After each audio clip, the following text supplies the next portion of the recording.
Tarixi kontekst. Eltim əsrin ortaları. Urmiya gölü ətrafında tayfaların birləşməsi, Assuriyanın təzyiqi, qədim Lullubi və Kuti torpaqları. Bura minilliklər boyu müxtəlif tayfaların, müxtəlif dillərin və qüdrətlərin vətəni olmuşdu. Lakin zaman keçdikcə bu qüvvələr vahid bir gücdə birləşməyə başladı. Eramızdan əvvəl X əsrin ortaları. Qüdrətli Assuriya və şimaldan yüksələn Urartu nəhənglərinin kölgəsində Urmiya sahillərində ilk mərkəzləşmiş Azərbaycan dövləti Manna yüksəldi.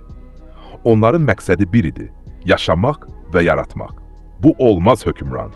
Biz Akil Salmanasarın nökəri deyilik. Xərac istəyirlər. Assuriyalılar bizi əzərlər.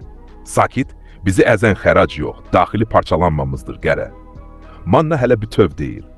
Onlar bizi Munna adlandırır, zəif sayırlar, canişin Zamua. Birləşmə nəyə yarayır ki, əgər biz yalnız böyük bir dövlətə bac vermək üçün birləşiriksə? Urartu daha az qəddar görünür. Taxtdan ayağa qalxır. Urartu bu torpaqlara göz dikib, dost yox, işğalçı kimi. Biz iki dəyirman daşı arasındayıq. Amma biz dəyirman daşı yox, qaya parçasıyıq. Mən bu torpaqların adını tarixdə ilk dəfə dövlət kimi yazdıracağam. Birləşin.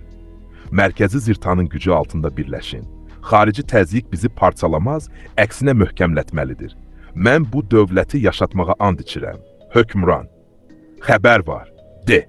Assur ordusu. Dayan Aşşurun başçılığı ilə. Onlar daxili Zamuanı keçiblər. Mannilər ölkəsinə doğru gəlirlər. Qüvvələri sayı hesabı yoxdur. Gözləri daralır. Qorxu ilə qətiyyət arasında tərəddüd edir. Assuriyanın qəddar hücumları haqqında eşitdiyi hekayələr gözünün önünə gəlir. Assur döyüşçülərinin qəddarlığı, yandırılmış kəndlər. Çarəsiz, lakin qəti bir qərar qəbul edir. Assurlar hər zaman əsas güc mərkəzinə vurur. Zirta qalmalıdır. Lakin indi mübarizə üçün başqa bir zaman gələcək. Eramızdan əvvəl 829-cu il Mannanın ilk hökümdarı Udaki paytaxtı Zirtanı tərk etməyə məcbur oldu. Lakin bu son değildi. Bu sadəcə gələcək mübarizənin ilk səhifəsi idi.